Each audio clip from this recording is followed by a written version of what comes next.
Assalamualaikum warahmatullahi wabarakatuh. Halo semuanya, selamat datang kembali.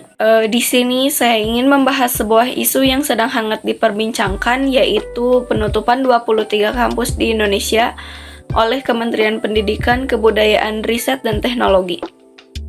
Penutupan ini tentu menjadi sorotan publik karena dampaknya yang luas terhadap mahasiswa, dosen, dan tenaga kependidikan yang terlibat. Tindakan ini diambil setelah ditemukan adanya pelanggaran-pelanggaran serius seperti jual beli ijazah, pembelajaran fiktif, dan penyalahgunaan KIP kuliah. Sebelum kita melangkah lebih jauh, saya ingin menyatakan bahwa langkah Kemendikbudristek untuk menutup kampus-kampus yang melakukan pelanggaran merupakan langkah yang perlu diapresiasi. Tindakan tegas seperti ini penting untuk menjaga kualitas dan integritas pendidikan tinggi di Indonesia. Namun, di balik langkah ini, kita juga harus memperhatikan dampaknya terhadap individu-individu yang terlibat langsung. Salah satu kasus yang cukup mencolok adalah penutupan STMIK Tasikmalaya.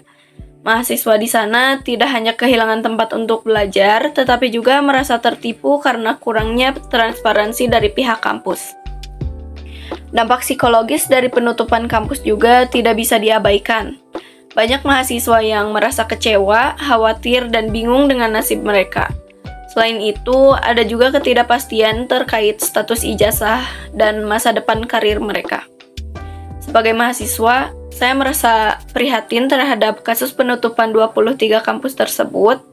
Meskipun langkah Kemendikbudristek untuk menindak kampus-kampus yang melakukan pelanggaran sangat penting, namun saya juga menyadari bahwa penutupan tersebut memiliki dampak sosial yang signifikan, terutama bagi mahasiswa dan dosen yang tidak terlibat langsung dalam pelanggaran.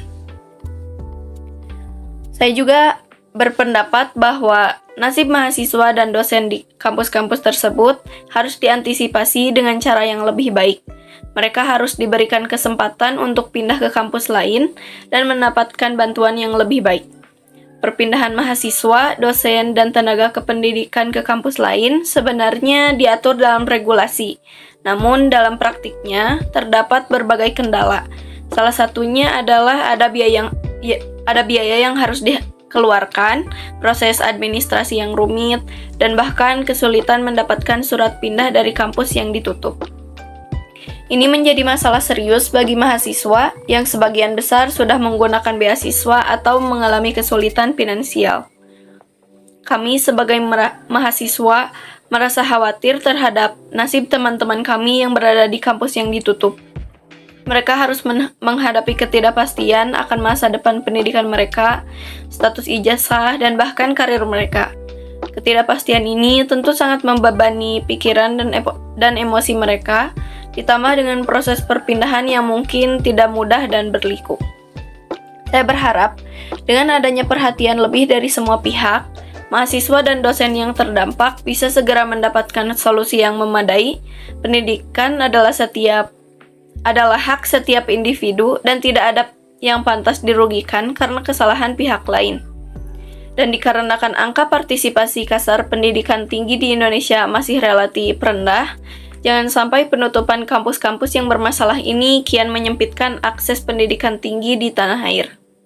Saya juga berharap agar kasus ini dapat menjadi pelajaran berharga bagi semua pihak terkait, baik kampus maupun pemerintah, untuk lebih memperhatikan kualitas pendidikan tinggi dan menjaga integritas lembaga pendidikan demi masa depan pendidikan yang lebih baik di Indonesia. Cukup sekian dari saya. Mohon maaf apabila ada kesalahan. Terima kasih sudah mendengarkan. Assalamualaikum warahmatullahi wabarakatuh.